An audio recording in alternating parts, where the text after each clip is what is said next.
while to go to the emergency room because I thought I was just having really bad cramps. Okay, so this pisses me off, and it pisses me off so bad that I've had to go into an empty room so I can use grown-up words.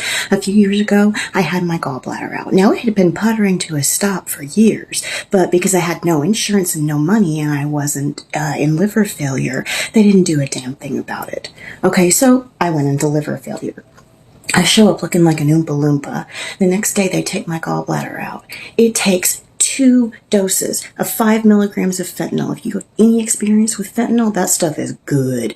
It took 2 5-milligram doses to get me to stop screaming as I was coming out of anesthesia. My gallbladder was the size of a large eggplant and full of stones.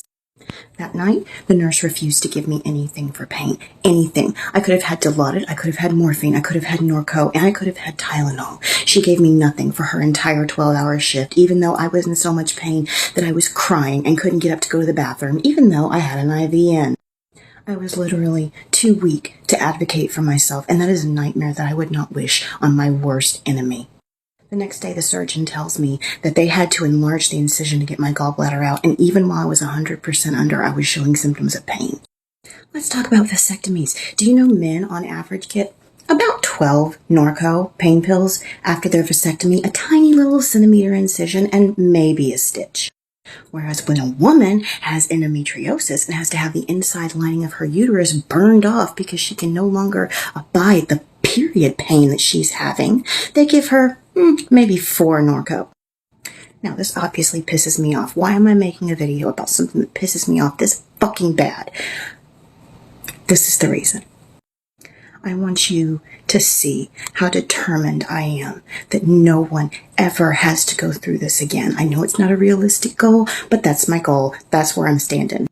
I wanted you to see how passionate I am about making sure that you are treated with compassion, and that whatever misogynistic, racist, transphobic, homophobic medical practitioner you might have doesn't wreck your mind the way mine was wrecked. I had to do a whole thing so that I could sleep again at night, because every time I had pain, which was all the time, I had nightmares about being in the hospital and being refused pain medication.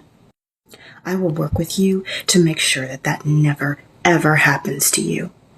Stay safe, stay kind, and if you're a narc-phobic medical practitioner, please go lose your license and go apply at McDonald's.